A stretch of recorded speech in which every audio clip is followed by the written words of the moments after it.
Hey everyone, it's Jyoti Reiki, and I just finished talking to Congresswoman Mikey Sherrill. She is a Democrat running for governor, and she currently represents the 11th district here in the state. We talked a little bit about her priorities and perspectives. Check it out.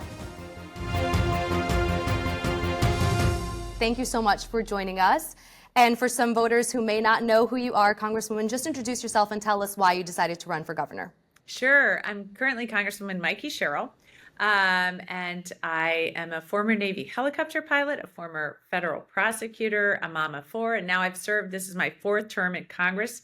I serve on the House Armed Services Committee and the Committee for the Strategic Competition with the Chinese Communist Party. And I've been really proud of my service in Congress, but right now, in these times, I think the best place to lead the fight against Donald Trump and Elon Musk and what's going on in Washington, and also to tackle what we need to tackle here in New Jersey on affordability, is to run for governor of New Jersey, and that's what I'm doing. And so what are some of your priorities? So, I think we've got to drive down costs for people, and the number one thing I hear about here is the cost of housing. And because so many people can't afford to buy a home, I know a young couple who both make a good salary and they just lose bid after bid after bid across the state. As people get priced out of homes, they're going into the rental market, driving cost up there. So I was speaking to a woman in Patterson who had to go back to work out of retirement to just afford her rental property. And a woman in Jersey City was telling us she pays 70% of her income in rent, and we consider over 30% rent poor. So that's why I'd address it as governor. I'd make sure to help with first-time homebuyer programs to help people with that initial cost, and have some state tax programs to help remediate and repurpose already built upon spaces in our state, like Fort Monmouth, for example. And then also go after those predatory landlords who are driving up costs by colluding together and raising costs on everyone. I'm glad that you mentioned affordability, because that is one of the top issues voters are thinking about as they decide who to vote for governor. And according to a poll that was done by the Asian American Voters Association here, they said that the economy is, of course, the number one issue. And I don't need to tell you, you know that New Jersey is the least affordable state here in the country. So you've also said that we're in an affordability crisis. So you mentioned that you're going to look at places like Fort Monmouth to kind of redevelop and create opportunities for young homeowners and, middle-aged homeowners as well to buy properties. We're definitely at a shortfall of housing right now. I know that we're at 200,000, maybe 250,000. Can you talk a little bit more about how you plan on going into these neighborhoods that maybe are resistant to having affordable housing options? Well, I don't think you start there. We have so many places that want the revitalization. So I have to talk about Trenton, because in its heyday, Trenton had 190,000 people, and now it has about 80,000. You look at places like Atlantic City, where they really want to develop homes there. So there are places where people really want that development. And I think that's where you start. But I think even walking it back more, it's a statewide plan. So on day one as governor, I'm going to start that plan. So in the first 100 days, we can build out what the state should look like, where we're going to build housing. A lot of it is going to depend on building out a new transportation system and vision across the state. A lot of our transportation was developed in the 1800s. In fact, the town I live in, probably part of its expansion occurred when we had a train station there. And you see that around Madison and Chatham and Morristown, a lot of my districts. So really thinking, what is the future of our state going to look like? People really like transit-oriented development. Those ratables can help run the transit system. Also looking at where our business sectors will be, because that's going to be a good place to locate housing. And then we really need open spaces. And I think that's always dismissed here because the need for housing is so great. But I do think if we have a statewide plan where we can really build out the housing we need, we can also talk about where do we want to have some open spaces so, people can enjoy some of that, as we all saw the need for it during COVID. But all of this requires a strategic plan to build support around it so we don't have that resistance. And I think a lot of times as people are resistant to building housing, it's because they don't believe in the state plan. They come in, they say, you've got to build this right now. And they know if they just slow walk it, then maybe they won't have to. And another town does this. Or maybe if the builder's remedy comes, they have to build a huge luxury apartment building that doesn't really solve the affordability crisis. So there's a lot that we have to do that I think if we come together as a state and determine this is what the future of New Jersey is going to look like, this is going to create a great place for your kids to live, I think we get a lot of buy-in. Great, thank you so much. And as you know, this video is going to be shared with the larger AAPI community here across the state. So I want to ask you what you think some of the major issues are impacting this community. How have you engaged with the community, and how do you intend on resolving some of these issues? Well, there are a lot of issues with the AAPI community that are similar to many people, and then there's a lot of very unique issues, as you know. So first of all, housing. I hear a lot of that from the AAPI community, like everyone else. Affordability, small business.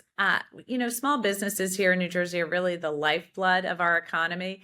And yet it's so hard sometimes to navigate that, which is why I'd have as governor a more muscular business action center to help people access the programs, having a dashboard so they can see where their permitting is in the process, and then cutting through red tape and permitting delays.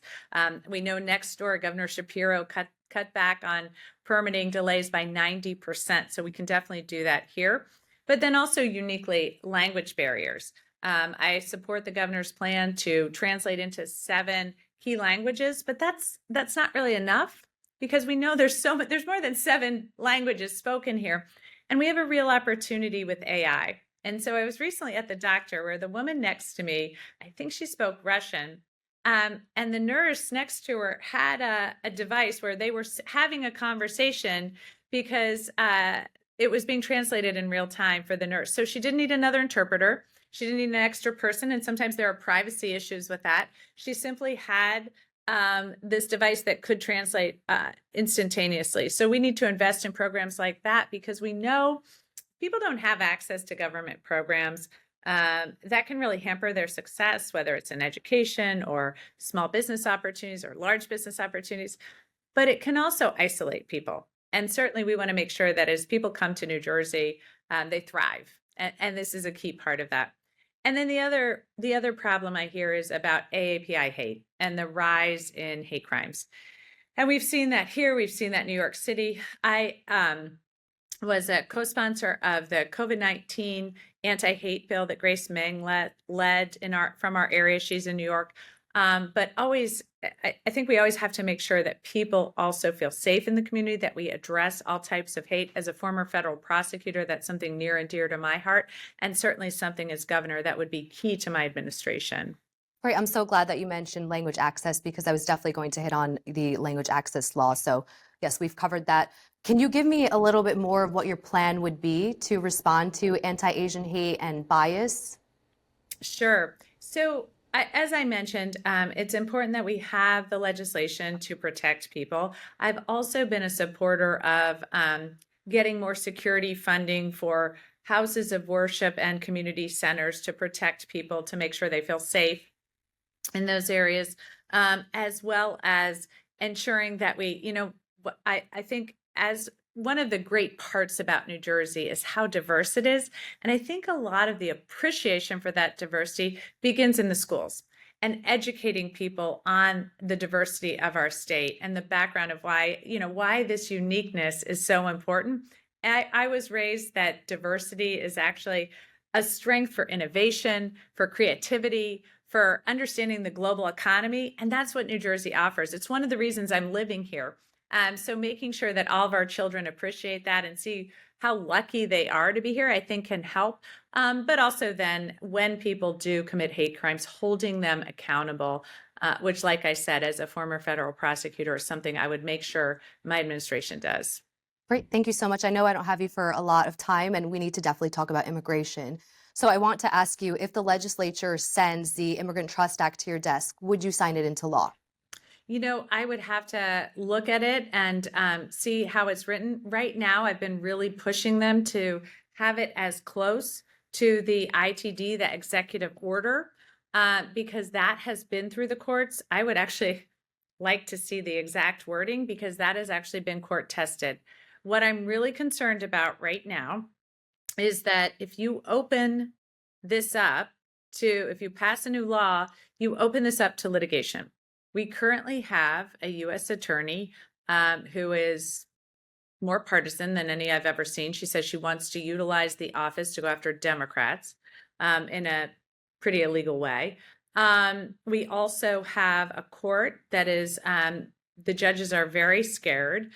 So I really am concerned that if we open this up to any sort of litigation, we lose in these courts. And we know that the executive order that we have, that the Attorney General is using to fight hard against this administration, we know that that has been court tested. Republican courts have upheld it. So that is our strongest possible position right now. And that's why I'm really concerned about trying to move off of that. Okay. No, thank you for the clarification. And I do have to just push a little bit more because this is something that does distinguish you from other candidates and Asian American voters here across the state. They do want to know a little bit clearly what your stance is. So do you otherwise support what this bill is trying to do, you know, protecting data privacy and separating state law enforcement from the work of federal immigration enforcement? So I really think that the states have to be very protective. There are a lot of data privacy laws that I've been supportive of and will continue to support. And again, I'll see how this is written, but that is certainly an area that I, whether it's for the trans community or elsewhere, I'm very supportive of. And I just think I think we're going to see an expansive state power in this space in my administration, because what I am seeing coming from the federal government is not constitutional. When you have people picking up people off the street without any charges and then basically disappearing them, that is what I've seen overseas. That is what I've seen in other countries that I thought would never, I thought I would never see anything like that in the United States. And so I would, I would have to see as it was written, but I would generally be for expansive privacy rights for the state, especially as we see the federal government doing anti-constitutional things. As governor, I'm going to uphold the law and I'm going to uphold the Constitution. And there are severe due process problems going on right now in this country. And it doesn't end with people who are green card holders, for example. I have seen in other countries what this looks like. And this continues with U.S. citizens who speak out against the government. And the president has already suggested that he wants to deport those people. So this is a really dangerous time. And that's why the state has to act on the protections that states have. Okay. I know I have you for just 2 more minutes or so. So can you talk to me a little bit about what is happening in Newark with Delaney Hall and the fact that, you know, several reports have surfaced where migrants are being housed there without proper permits being in place. So what are your thoughts? It has to end. I have been against reopening Delaney Hall and private prison systems since the last administration. This is something Bonnie Watson Coleman and I worked on with the last administration. It's just been through the Third Circuit. I'm hoping we win there. We lost in the district court, and I'm very concerned considering some of the questions that were being raised. But we should that should never be open. It's against the laws of New Jersey. This is the federal government coming in to do this. We know GEO, the private prison operator that's operating Delaney Hall, has a track record of abuses. And now that they are already operating outside some of the permitting process is very concerning about the possibility they might have for treating people well going forward. So I am opposed to the reopening of Delaney Hall, have been opposed to it, and remain very opposed to that. Okay, great. That is all the time we have with you. We have about 60 seconds. So this is your opportunity to tell. We got through a lot.